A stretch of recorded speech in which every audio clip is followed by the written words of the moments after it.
Shabbat Shalom.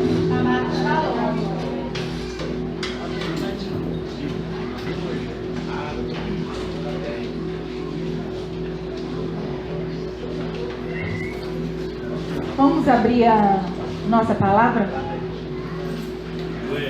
em Números, capítulo 8. Amém?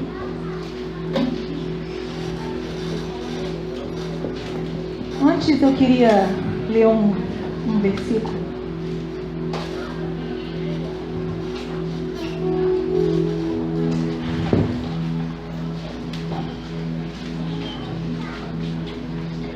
Colossenses capítulo 2, versículo 2.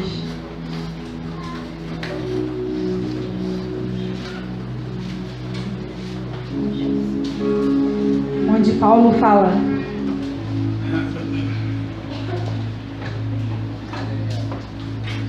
meu propósito é encorajá-los, uni-los em amor, para que tenham todas as riquezas derivadas da segurança e conheçam integralmente a verdade secreta de Deus, isto é, o Messias.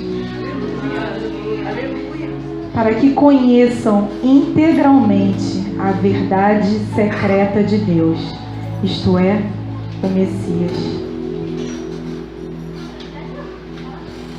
Tem um tal de tirar óculos, bota óculos, tira óculos. Esse versículo falou muito ao meu coração essa semana, quando eu estava lendo a palavra, porque quando Paulo diz que a verdade secreta de Deus é o Messias e que nós precisamos conhecer a verdade secreta de Deus, o Messias, na verdade, o Messias, ele é a palavra, né? A palavra que se fez carne e habitou entre nós. Então, se o Messias é a palavra, né? E a palavra secreta é o Messias, então toda a palavra é uma verdade que se revela gradativamente a nós. E muitas vezes eu questionava a Deus, eu falava assim: Senhor, por que você não revela tudo que tem que revelar a nós de uma vez só? A sensação que eu tenho é como que se a palavra de Deus fosse um quebra-cabeça de 5.000 peças, aquelas peças bem pequenininhas, que a gente tem que ir montando, a gente espalha tudo na mesa, e aí a gente fica tentando ver onde que cada uma daquelas pecinhas se encaixa. E às vezes tem uma peça que a gente pode jurar que ela não faz parte daquele quebra-cabeça. Mas se a gente se dedica um tempo àquele quebra-cabeça, estudando, né, olhando, analisando e vendo como que ela se encaixa, a gente acaba descobrindo que aquela peça, ela pode se tornar uma peça fundamental. E é graças a ela que a gente vai ter o total conhecimento, a plenitude de toda aquela paisagem que vai formar aquele quebra-cabeça. Mas aí eu, na minha praticidade, né, na minha rapidez, eu sempre questionava a Deus, eu falava assim: por que você não me dá um quebra-cabeça, igual aquele quebra-cabeça que a gente dá para uma criança, que são só 4 peças, que você vai, encaixa uma e pronto, já está tudo pronto. Por que tem que ser aos poucos? Por que às vezes a gente lê um texto, uma passagem, e a gente enxerga uma coisa, e depois a gente lê e a gente enxerga outra, e depois é outra, e depois é outra? E muitas vezes eu questionei isso do Senhor.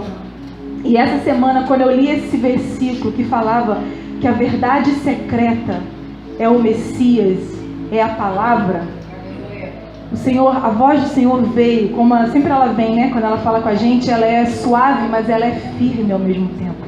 E ela trouxe à minha memória aquele texto que fala: buscar-me-eis e me achareis, quando me buscardes de todo o coração. E ali eu entendi o porquê do quebra-cabeça de 5.000 peças. É porque é preciso que a gente busque de todo o coração. Porque à medida que você vai buscando, que você vai recebendo, que você vai se apaixonando por ele, que você vai desejando mais e mais, e você vai ali prestando atenção naquele quebra-cabeça, em como que ele faz, ele se revela mais e mais. Porque ele não é como aquele rei que ele deseja que os seus súditos se dobrem a ele ou então morram. Não. O Eterno, É aquele rei que ele quer que você venha a ele por amor. E aí quando você mostrar o verdadeiro amor, o desejo por estar e ouvir e conhecer mais e mais dele, aí sim, ele estende o cetro na nossa direção. Aleluia. E ele mostra o banquete que tem separado para nós. Esse é o meu rei. E aí eu falei, Senhor, obrigada pelo quebra-cabeça de 5.000 peças. Eu vou dedicar tempo a estudar. E como não fosse diferente, a Paraxá de hoje, que é a Paraxá 36, a Behalot Ha, ela já tem uma verdade secreta já no nome dela, né? O Alexandre, no ciclo passado, ele falou muito bem sobre isso, como sempre. Mas... Aí o óculos na cabeça. Eu queria só relembrar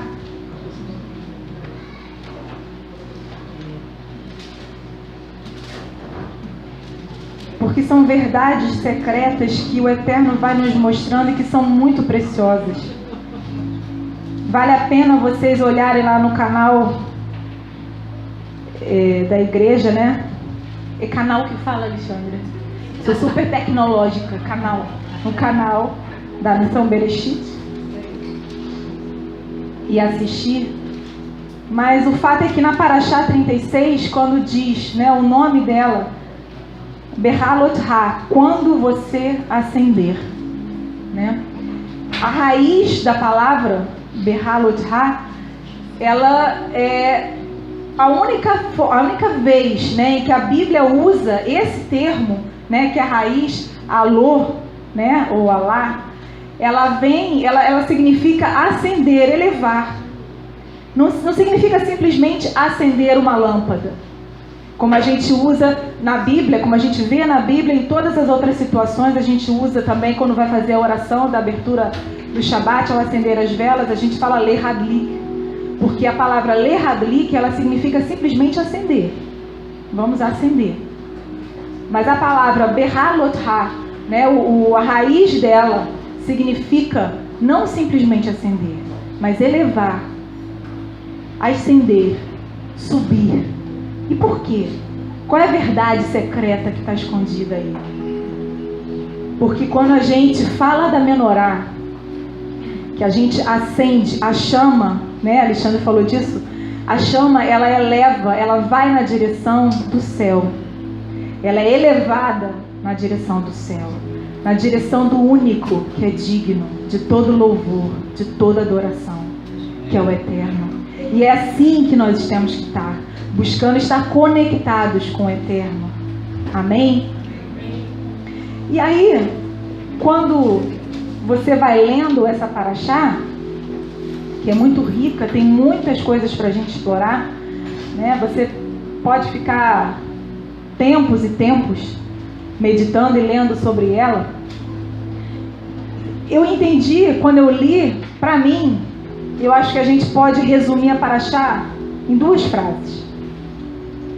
Quem somos e quem devemos ser?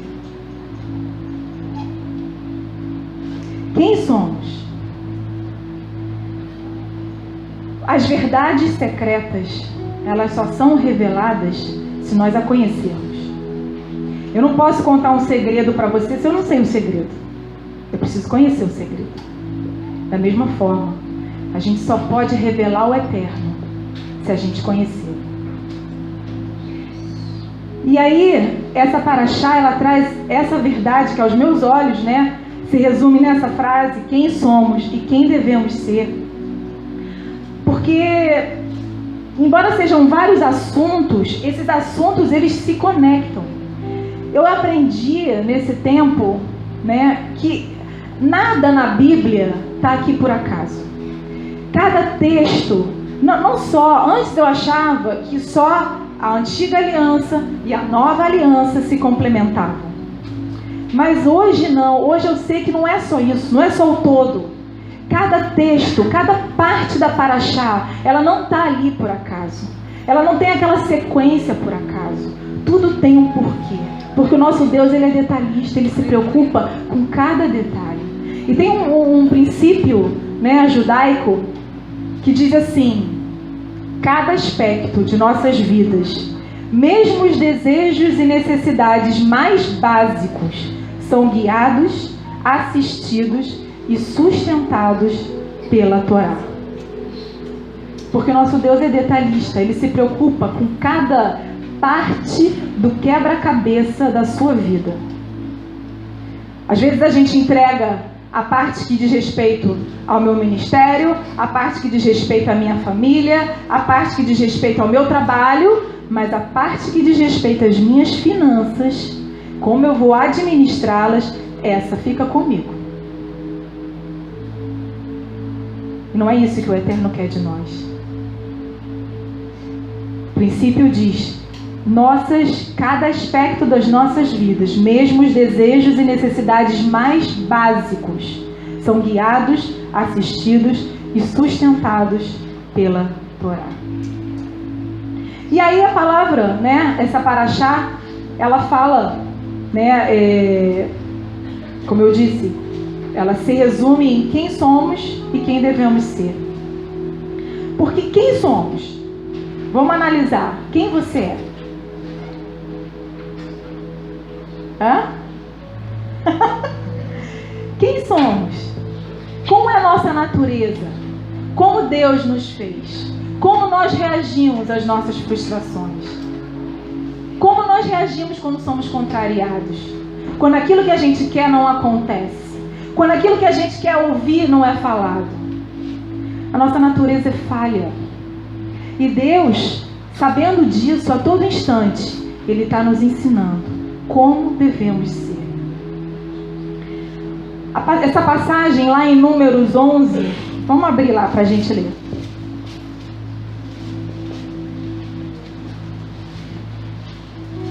Capítulo 11 e capítulo 12 fala mais ou menos como nós somos.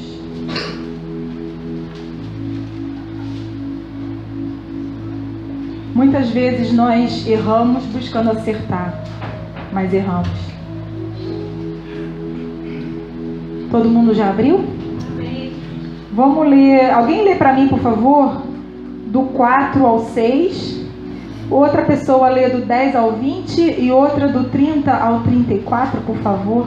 Capítulo 11, versículo 4 ao 6. E o povo que estava no meio deles veio a ter grande desejo, pelo que os filhos de Israel tornaram a chorar e disseram: quem nos dará carne a comer?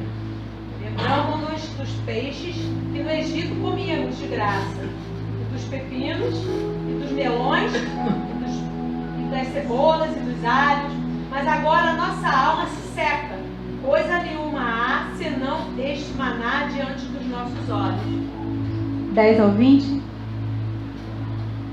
Então Moisés ouviu chorar o povo por famílias, cada um à porta da sua tenda, e a ira do Senhor grandemente se acendeu, e pareceu mal aos olhos de Moisés. Disse Moisés ao Senhor: por que fizeste mal ao teu servo, e por que não achei favor nos teus olhos, viste que puseste sobre mim a carga de todo este povo? Concebi eu, porventura, todo este povo, dei-lhe eu a luz para que me digas: leva ao teu colo, como a ama leva a criança que mama, a terra que sob juramento prometeste a teus pais? Donde terei eu carne para dar a todo este povo? Pois chora diante de mim, dizendo: dai-nos carne que possamos comer. Eu sozinho não posso levar todo este povo, pois me é pesado demais. Se assim me tratas, mata-me de uma vez, eu te peço, se tenho achado favor aos teus olhos, e não me deixes ver a minha miséria. Até 20. Disse o Senhor a Moisés: ajunta-me 70 homens dos anciãos de Israel, que sabes serem anciãos, e sobre superintendente do povo, estarão perante a tenda da congregação para que assista ali comigo. Então descerei ali e falarei contigo, tirarei do Espírito que está sobre ti e porei sobre eles. Contigo levarão a carga do povo, para que não leves tu somente. Dize ao povo: santificai-vos para amanhã, e comereis carne, porquanto chorarem aos ouvidos do Senhor, dizendo: quem nos dará carne a comer? Íamos bem no Egito, pelo que feri, vos dará carne e comereis. Não comereis um dia, nem 2 dias, nem 5, nem 10, nem ainda 20, mas um mês inteiro, até vos sair pelos narizes, até que vos enfastieis dela, porquanto rejeitastes o Senhor, que está no meio de vós, e choraste diante dele, dizendo: por que saímos do Egito? Então, o povo tinha conseguido aquilo que eles tanto queriam, a liberdade. Aquilo que eles tanto clamavam, aquilo que eles tanto ansiavam, que era a liberdade. E agora aquilo já não fazia mais tanta importância. O povo tinha presenciado milagres, né? As 10 pragas, tinha presenciado o Mar Vermelho se abrindo.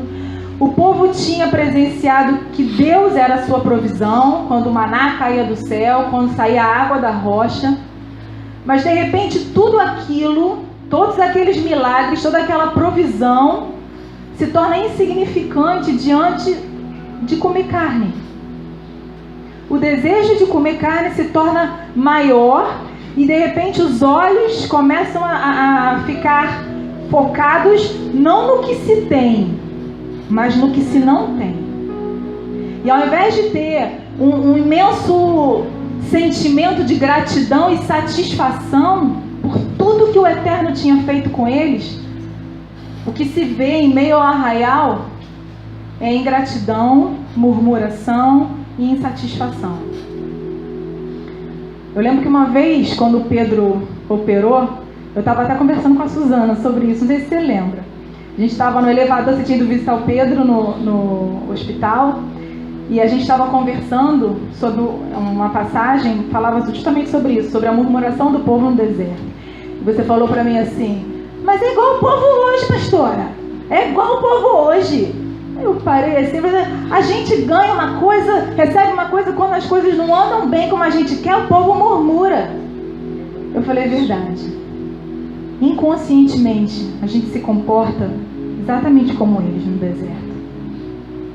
O povo tinha recebido a Torá, o povo já estava organizado ali, né? Cada tribo já separada no meio do arraial, em volta do tabernáculo. As leis já estavam ali prontas para que eles se organizassem como povo separado, né? Leis de bem viver. Já estava tudo mais ou menos estabelecido e favorável. E de repente o clamor por carne se torna muito mais importante, que na verdade vem a revelar a fraqueza do ser humano, da nossa natureza falha e fraca. Tem um livro que eu estava lendo do Alexandre que fala Reflexões da Torá. Muito bom, quem não tiver vale a pena adquirir. Que ele diz que nesse momento foi feito uma memória, o povo fez uma memória seletiva. Ou seja, eles esqueceram tudo aquilo que eles viveram de ruim no deserto, todo o período de escravidão, todo o sofrimento, toda a angústia, todo o clamor feito por libertação, e eles só lembravam daquilo que era bom, entre aspas. Eles selecionavam o que eles queriam lembrar. Rashi diz que, na verdade, esse questionamento, né, esse sentimento, essa postura do povo, nada mais era do que uma justificativa para que eles pudessem, não era o desejo de comer carne não era o verdadeiro desejo, mas era uma justificativa para que eles pudessem voltar atrás. Porque na verdade, quando eles eram escravos lá no Egito, que eles não tinham a Torá, porque a Torá foi entregue só no Sinai, Eles comiam e bebiam independentemente de obedecer os mandamentos. Independente de serem bons ou não. Mas a partir do momento em que eles recebem a Torá e que eles se tornam um povo separado por Deus para revelar a glória do Eterno, aí a coisa muda. Aí eles precisam ter uma postura diferente de quando eles eram escravos. E a gente vê lá, vamos abrir lá em... Peraí que eu tenho que botar o óculos. Deuteronômio 11, capítulo 11, versículo 13 ao 17.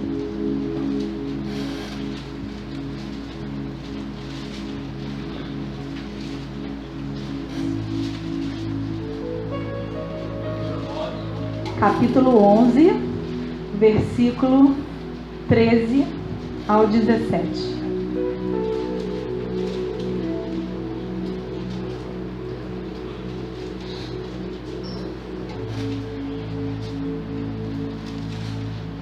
Alguém pode ler?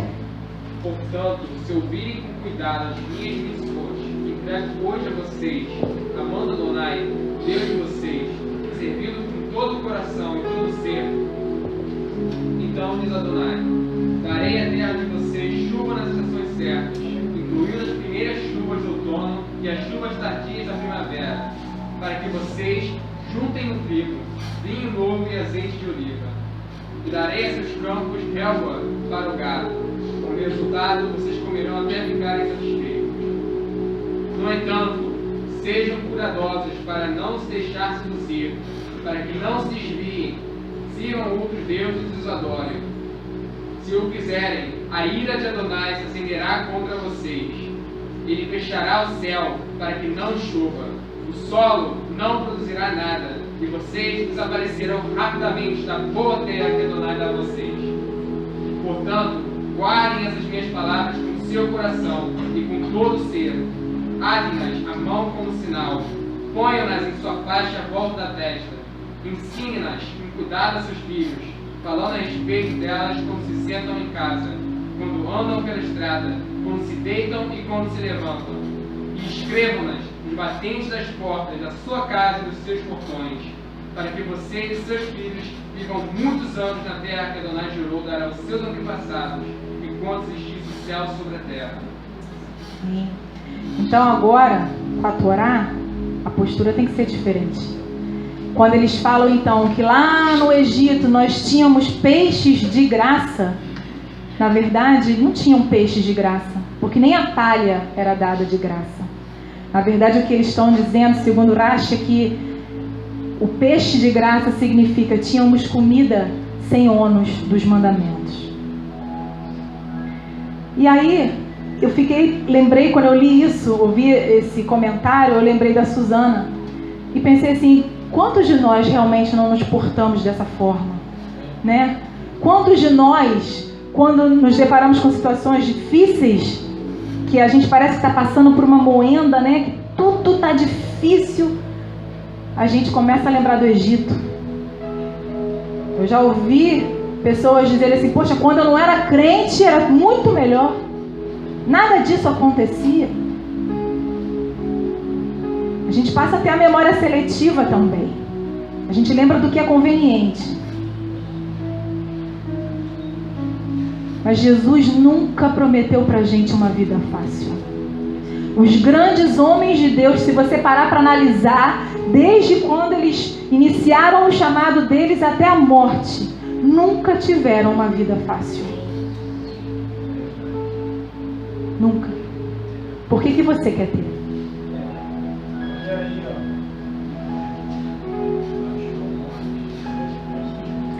Esses momentos difíceis são os momentos em que o Eterno usa para provar o nosso coração.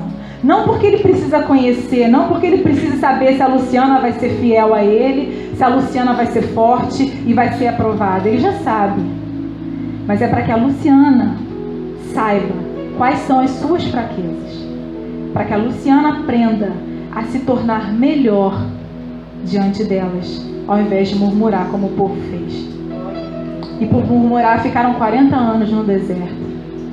Eu não quero ficar 40 anos no deserto. Abre lá em Filipenses capítulo 2, versículo 14 e 15.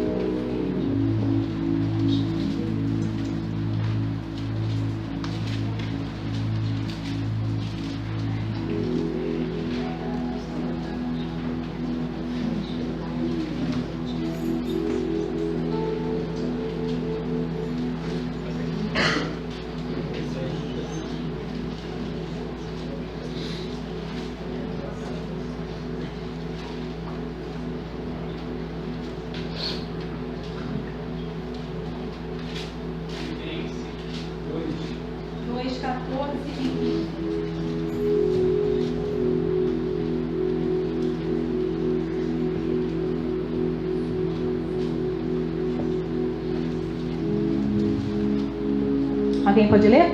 Façam tudo sem queixas, nem discussões. Como é que é? Façam tudo sem queixas, nem discussões, para que venham a tornar-se puros e irrepreensíveis, filhos de Deus, inculpados, no meio de uma geração corrompida e depravada, na qual vocês brilham como estrelas no universo, retendo firmemente a palavra da vida. Assim, no dia... Só até aí, só até aí. Amém.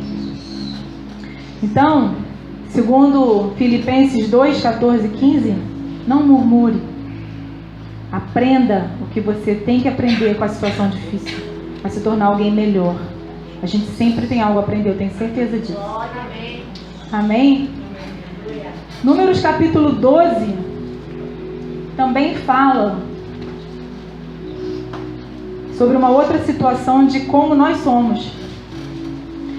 Quando Arão e Miriam falaram contra Moisés, criticando por ele ter se casado, com uma etíope, e questionando se Deus não falava através deles também, ou se só por Moisés. E aí eu lembro daquele texto que fala: por que você olha o cisco no olho do teu irmão e não tira a trave do teu? É muito mais fácil a gente olhar os erros, os defeitos de quem está do nosso lado do que os nossos. E aí a palavra do Senhor continua dizendo, que não devemos julgar para não sermos julgados. Que com a mesma medida com que nós medirmos, nos medirão a nós. E Moisés nem estava sabendo do que estava acontecendo, o babado todo lá, da fofocada toda.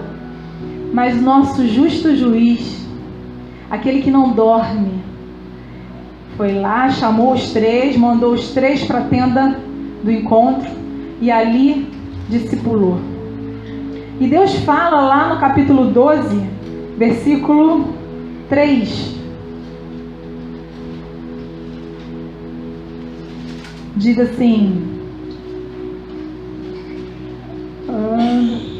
o homem Moshe era muito humilde, mais que qualquer outro na terra. Pouco depois Adonai disse a Moshe, Arão e Miriam: vão vocês três à tenda do encontro. E os três foram. Adonai desceu em uma coluna de nuvem e permaneceu à entrada da tenda. Ele chamou Arão e Miriam e os dois se aproximaram. Aí o cajado desceu. Ele disse: escutem o que digo. Quando há um profeta entre vocês, eu, Adonai, torno-me conhecido por ele em uma visão. Falo com ele em sonho. No entanto, não é dessa maneira com meu servo Moshe. Ele é o único fiel em toda a minha casa. Com ele falo face a face e de forma clara, não por meio de enigmas. Ele vê a imagem de Adonai. Porque vocês não têm medo de criticar o meu servo Moshe? Forte, né?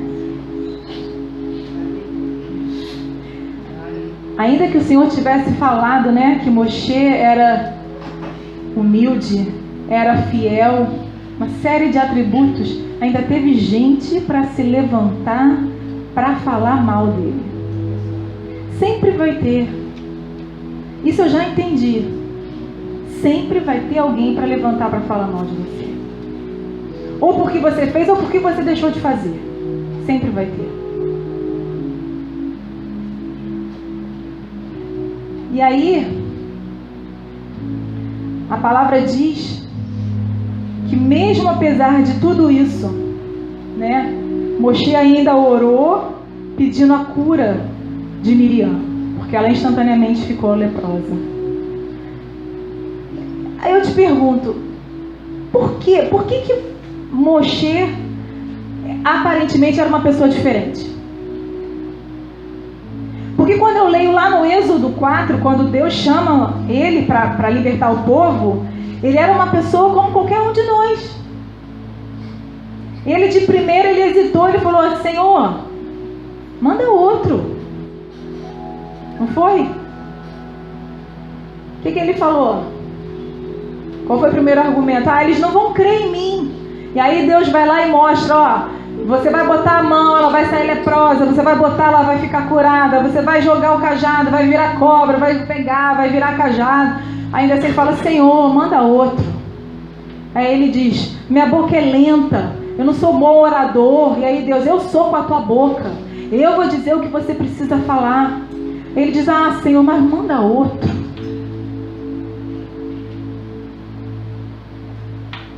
Manda outro, Cláudio.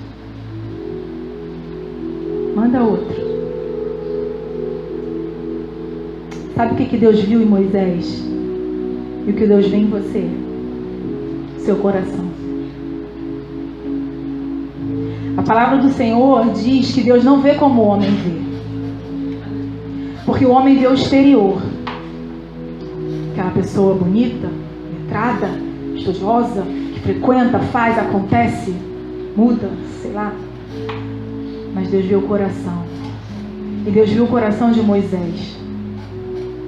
Tanto viu que quando Moisés se deparou com aquela situação do egípcio e do hebreu brigando, ele não hesitou em largar o luxo do palácio, em largar toda aquela mordomia que ele tinha para defender o hebreu, para fugir, para viver mais 40 anos em Midian e depois para viver mais 40 anos no deserto. Que a meu ver era o papel mais difícil da vida dele conduzindo aquele povo. Que é difícil. Conduzir a nossa casa já é difícil, gente. O que dirá conduzir aquele povo todo? Deus viu o coração de Moisés. E aí, segundo as reflexões, os comentários da Torá, diz que Miriam, após a oração de Moisés, ela foi instantaneamente curada. Mas que ainda assim o Eterno permitiu, determinou que ela ficasse 7 dias reclusa, fora do acampamento, para que não só ela, mas toda a congregação entendesse os efeitos da língua maledicente. Há poder de vida e de morte na nossa língua. Cada palavra, a gente tem que entender isso, isso é muito importante. Cada palavra que sai da tua boca tem efeito. Não ignore isso. Amém? E aí, diante de tudo isso que nós somos, da nossa natureza, das nossas limitações, de como nós agimos, às vezes até tentando acertar, mas errando, metendo os pés pelas mãos, a Paraxá diz como nós devemos ser. Basta olhar para Menorá. A Menorá não é um simples objeto de decoração para iluminar o ambiente, não é como é que chama? Aquele negócio que dá sorte, um amuleto para você ter em casa. Não é. A Menorá é o único utensílio do templo que Deus mostrou em visão para Moisés como que ele devia construir. Tamanha a importância disso. Porque a Menorá, ela revela o plano de Deus para nós. Que na verdade é nós, igreja, judeus e gentios, como um só povo, revelarmos a glória do Mashiach. Abre lá a sua Bíblia. Efésios 2, 11 a 18.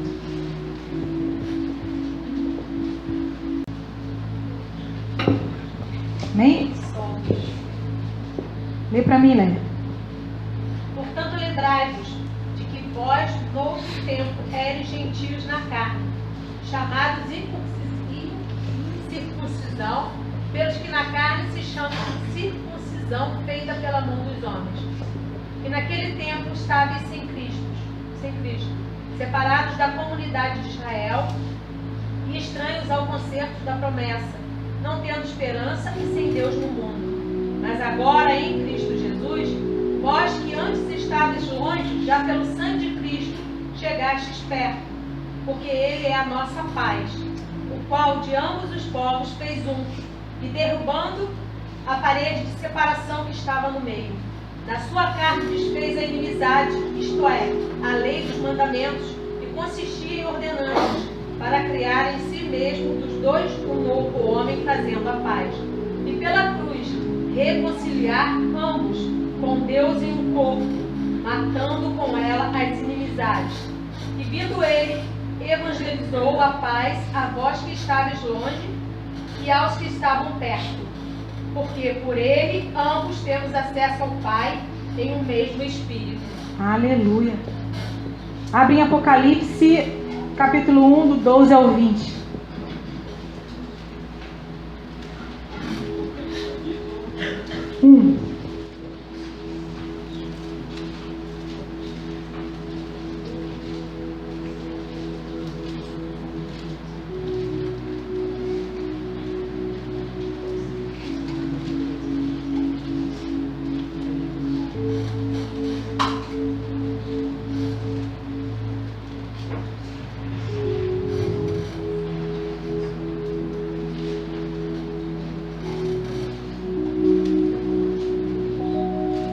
Por isso que a menorá é feita de uma só peça, sem emendas, porque tem que haver unidade, judeus e gentios como um só corpo, uma só família. Amém? Leia agora Apocalipse 1, 12 ao 20, alguém, por favor.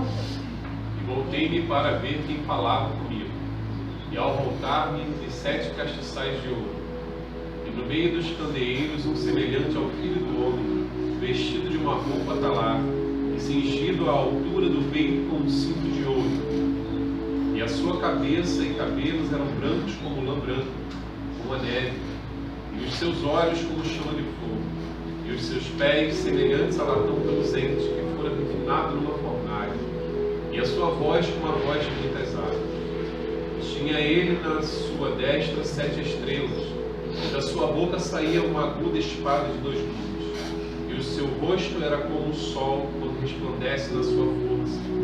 Quando vi, caí aos seus pés como morto. E ele pôs sobre mim a sua destra, dizendo: Não temas, eu sou o primeiro e o último, e o que vivo. Fui morto, mas eis que aqui estou, vivo pelos séculos dos séculos. E tenho as chaves da morte e do Hades. Escreve, pois, as coisas que tem visto, e as que são, e as que depois destas hão de suceder. Eis o mistério das 7 estrelas que viste na minha destra, e dos 7 candeeiros de ouro. As estrelas são os anjos das 7 igrejas, e os 7 candeeiros são as 7 igrejas. Então, Yeshua é a haste central, e nós somos, representando a igreja, a congregação dos santos, somos as demais hastes. As hastes, elas têm que, segundo a palavra, elas têm que iluminar a haste central, porque ele é o foco, ele é o centro. Infelizmente, o que a gente vê hoje em dia é que, embora algumas hastes, alguns sejam chamados para ser hastes, né, capacitados pelo Eterno para isso, eles acabam não iluminando a haste central, mas iluminando a si mesmos. Eles se tornam o foco. E aí você vê pessoas dando muito mais importância a doutrinas de homens do que a própria palavra, a interpretações próprias do que a própria palavra, trazendo a glória para si do que para quem tem que ser. Hoje em dia a gente, infelizmente, vê a igreja sujando suas vestes por muito pouco. A gente vai ter uma peça dos jovens muito bacana. Quem puder, assista. Que fala sobre a noiva adormecida. Essa é a noiva que tem vivido de ilusões do mundo, se contaminado pelas ilusões do mundo, porque esquece que ela está no mundo, mas ela não faz parte do mundo. E assim vai indo. A gente vê igrejas que vivem de movimento, de emoção. Eu tenho que sentir o calafrio, como diz o Saulo, coisa de crente. Mas mudança, que é bom, nada. Aquele postagem que você fez muito bacana, Quem quer a mudança? Todo mundo levanta a mão, Quem quer mudar? Ninguém. Ninguém quer abrir mão do seu conforto, ninguém quer abrir mão da sua comodidade, ninguém quer abrir mão para uma vida de santidade, ninguém quer pagar o preço, mas todo mundo quer a bênção. Esquecemos que somos hastes para iluminar o centro.